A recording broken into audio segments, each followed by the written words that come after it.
MD Prepper here, talking more about shotgun tactics for home defense use and carry. This time we're going to talk about reloading from a sleeve here. Extra buttstock sleeve, these are very common, neoprene, etc. Run about $6 a piece. Very common out there for shotguns to have an extra few rounds around if you need them.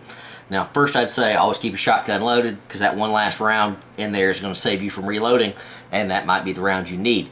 Every time you have to go reload your firearm, that's not a bad thing, it's not a failure of the gun, but it's more problems. It leads to the potential for error, dropping the round, failing to chamber it, seat it properly, etc.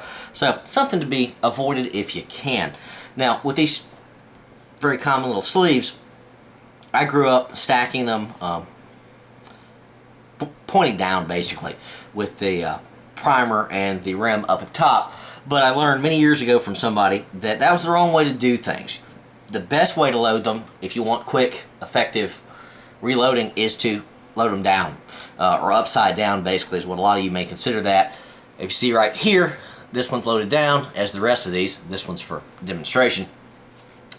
Maverick 88 unloaded as always. So loading them this way is going to get the round in there safely, quicker, and less likely to drop. Okay.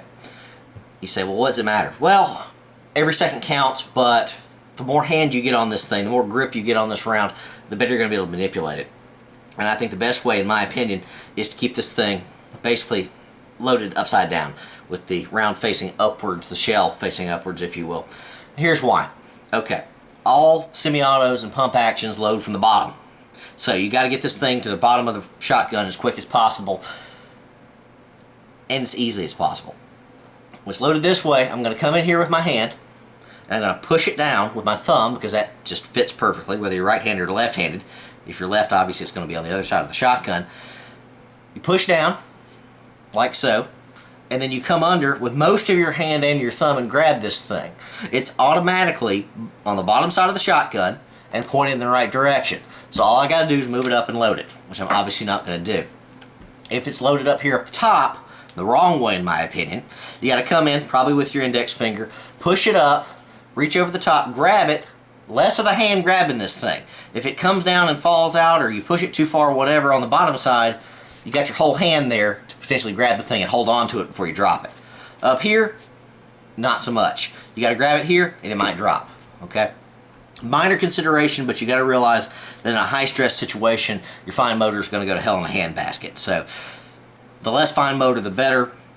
Pulling it from down here, more gross motor, and it's already pointed in the right direction. All I got to do, move it up. My thumb's already back there. Push it in. I'm good to go. So in my opinion, that's the way to load things. Keep these things basically pointed upwards, loaded backwards, if you will. Sounds kind of crazy at first. Seems to work better for me. I've tried fast reloading and all. This works better for me. It's not perfect, but nothing's perfect. Now, some people will argue, well, this neoprene's going to wear out over time. It's going to stretch, it's going to get aged, it's going to wear, it's not going to have the same elasticity. Don't care. Frankly, I check my firearms frequently. If this neoprene little shell holder is wearing out on me, I'm going to buy another one. It cost me like $5 or $6. There's no reason to have an old one. Rip the bad boy off and put another one on. Keep another one around. They're cheap as hell. There's no reason to have one of these that's worn out, okay? And you say, well, but what if mine is worn out? Again, buy another one. But if it's worn out, yes, it could slip down. But if it's worn out from use and loaded from the top, if it's too loose, it could still slip down. And again, I don't want the thing too far down. If it's down there like that where I can't get to it, and I'm sitting here trying to struggle to get the thing up, that's just more distance, etc. So that's just a problem waiting to happen, okay? So keep this thing new, keep it fresh, keep it elastic. It won't fail you. Again, load them this way, guys. Load it up, not pointed down. Just my thoughts on it. This seems to make sense to me. MD Prepper out.